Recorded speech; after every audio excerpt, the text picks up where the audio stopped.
Maybe I can make this bigger now.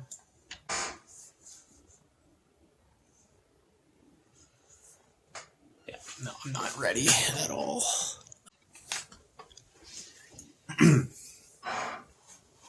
Hey there, everybody. Hope you all are doing well and had a lovely Christmas or happy holidays or whatever it is that you celebrate.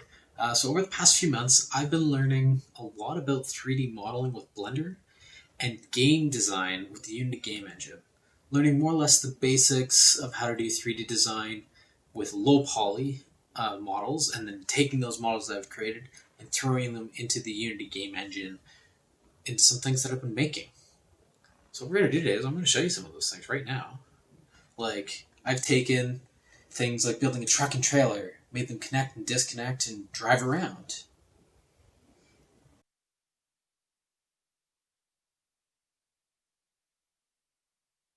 Go, go, go, go, go. Yeah.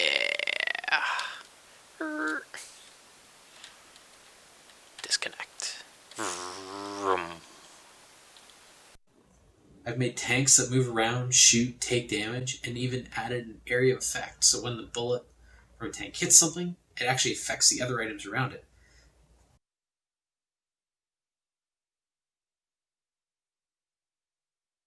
No, I've not looked into the Unity particle system too much, but it is on my to-do list. There's a lot to learn there. But my biggest accomplishment as of late has been that I designed a random world builder that you can roam around. It has trees, buildings, really just the big red blocks. I was too lazy to make a model for them. Water, and some finer details. I then created the equivalent of what are Minecraft biomes that are randomly created. So things like there's city biomes, rivers, oceans, swamp, general grass biomes, and even a river. It randomly creates those chunks, plops them into the world, and then you can just sort of roam around. It's really quite cool. And then it sparked a little thought in my head. I got to thinking, why not take this knowledge and actually do something with it? So that's kind of what I've done. That's what we're doing here today. So I started planning out a mobile game that I wanted to build and sort of construct. And that's kind of what we're going to go over today. We're going to go over my idea, how I plan to make it, how I've kind of already progressed, and how I plan to sort of manage it over the next little while. But as always, before we do get started today, please be sure to hit that like and subscribe button. It does help the channel go a long ways. And also, be sure to hit that little notification bell. That way you can be notified whenever I upload a video or we live stream. Doing a lot of Breath of the Wild as of late. Kind of, not really. It's been a little bit. But that's what we're playing. So, on to today's stuff. I don't think I can actually make this video without mentioning a couple of YouTubers that I've kind of been following along with for quite some time. Number one is Infenzia, and number two is Danny. They're really, really cool creators. Absolutely love what they do. Infenzia, over the last year, he's actually made 52 10-minute modeling challenge videos for himself. One a week for the last year. That was his New Year's resolution. Absolutely crazy. It's amazing. He did it every single week. While they were more than 10 minutes, he always did something neat with them. So he'd take the models that he built, give a little tip and trick on how he did it quickly, and then even in some cases, he'd take 4 or 5 weeks worth of models and build a game with them, whether that was a platformer, a car game, whatever it was. He'd actually do something with them so you could see how to take those models and then build a game, and it was really awesome. And then Danny, how do I even start? He's a whack load of fun. This channel's absolutely great. If you haven't gone and checked him out already, please do. There'll be a link in the description below to both of these channels. But I don't think I can also mention Danny without mentioning Carlson. If you don't know what Carlson is... Damn it. If you don't know what Carlson is, it's a game he's working on. It's currently the number 13th top wishlisted game on Steam. Be sure to go wishlist it now so we can get to the number 1 spot and break Steam. But with all that out of the way, it's kind of off to my first thoughts about building mobile games, sort of what I think. So I got a couple charts to show off, you know? So number 1, it's going to be my time and effort. So as you can sort of see, my time and effort, it's going to go well. Maybe not. But number 2, it's going to be my time spent and money gained. It's going to go not well either. Why am I doing this? But in all seriousness, I'm more excited to share my experience and struggles with you throughout this entire journey together. And hey, maybe you'll get something out of it as well. So to start off, I decided to think about as many different types of mobile games as I could. So things like Flappy Bird, Crash Delivery, Jetpack Joyride, Hill Climb Racing, and even Happy Hop. All of these are endless type games and you can never get to the end of. I wrote these down on pen and paper just to sort of get my general ideas put together. They're all single player type games, no server or interaction with other players, making things much easier to build. The other things that some of these games have are the need to stay focused for long periods of time, so endurance, things like items changing around you, tiles, speed, other games that are level based with a common goal.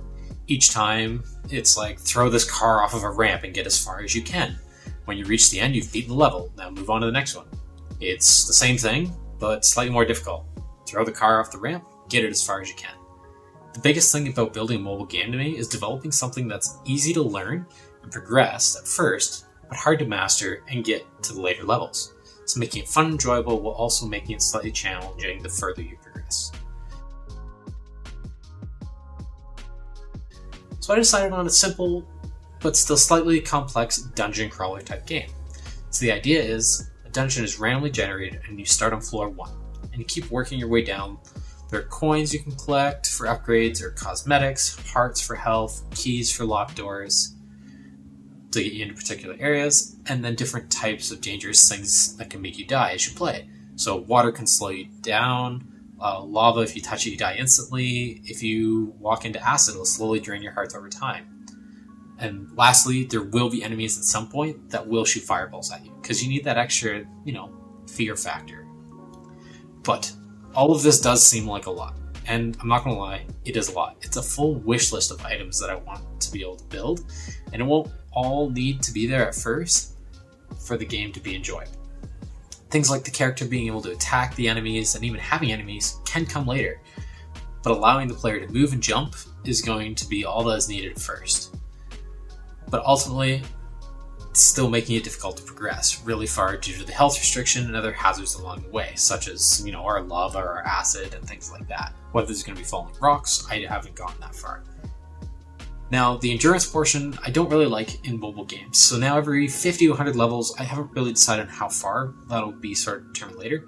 The character will get to a quote-unquote safe zone, where they'll have the option to, buy a heart or purchase an upgrade of some sort. This will also offer a chance for the player to take a break. You need to get a glass of water, you want to have a quick bite of your cookie that you were handed. Whatever it is, right? It allows you to take the break and sort of do something else for a second, reply to that text that you need to, whatever it is. And then after that, you'll be able to pick it up again and keep going, right? Because you got to the safe zone, you're all good, and then keep pushing forward after that, right? It's not hard to pick up, and you can just keep working your way through. And then you don't have to worry about, I'm midway through my level. I now can't stop because I'm at a really, really high score, right? So if you're working your way through Flappy Bird and you got to 100 pipes you've gone through, you don't want to stop now because then you might not get to the 101 or the 102 or 200 or whatever it is that you're going towards. So being able to stop along the way I find to actually be quite enjoyable. Now, with all my ideas and simple rough drawings sort of out of the way, it was time to sort of put some of the ideas into achievable goals / tasks. I personally use Trello to track all my progress on some of these things. It's just an easy way to see all the different tasks that need to be done, where they are progress-wise. So I took all the game ideas that I had at the time, I threw them into Trello with a short description, made them into a task / ticket. I made some tickets a little bigger than others, so I might still need to break them out a little bit better. That way they're more achievable. And then I'm ready to go, right? I got a new mission, I got a bunch of things that I need to get done, and off we go, yeah? Not exactly. I still have a lot more planning to do, and actually trying to figure out what it is that I'm trying to build is the number one thing that I'm going to struggle with. It's going to be, I have all these ideas, but how can I confine them down to be small enough and attainable, mainly? But that's also where all of you sort of come in. Down in the description, in actually the comment section below, not description, in the comment section below, tell me what type of mobile games you're playing right now, if any at all. And what you like about them, what you don't like about them. A lot of them are usually a pay to win, and I don't really like that style, right? If you're going to progress far enough, you should be able to get those upgrades, or maybe it's you don't have, the coin from actually picking up things as you went, but it shouldn't be if I pay $500 into the mobile game, I would be able to buy a bunch of booster packs to just obliterate the high score by literally just using booster packs all the way to get as far as I want to go. Or being able to infinitely buy hearts again to recover myself, that way I don't die. Mine's going to be very much so, you die, you're done. You can't recover, start again from scratch. A lot of people probably won't like that, but then it forces you to play the game. And maybe you don't like that, just let me know down in the comment section below, right? If you say that's a dumb idea, don't do that. Tell me why not, right? Give me a good reason. That's just my thoughts on it right now, but that's kind of all I really have for right now.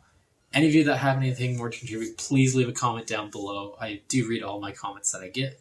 But as always, thank you for coming checking out this video. Hopefully you've enjoyed it, you've learned a little something, and we're going to start this new journey together. I'm really excited. I'm hoping to get it done over the course of the next year. We'll see if it gets done sooner or later. But yeah, I'm just really excited. So if you haven't done so already, please be sure to hit that like and subscribe button. It really does help the channel go a long ways. And we're actually at 157 subscribers right now. So we're slowly growing. Maybe this video will get us a couple more.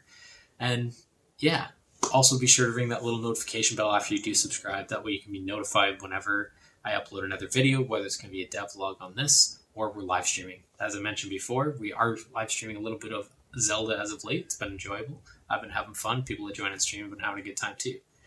And as always, my name is Azouel, and I will catch you all on the flip side. Bye-bye.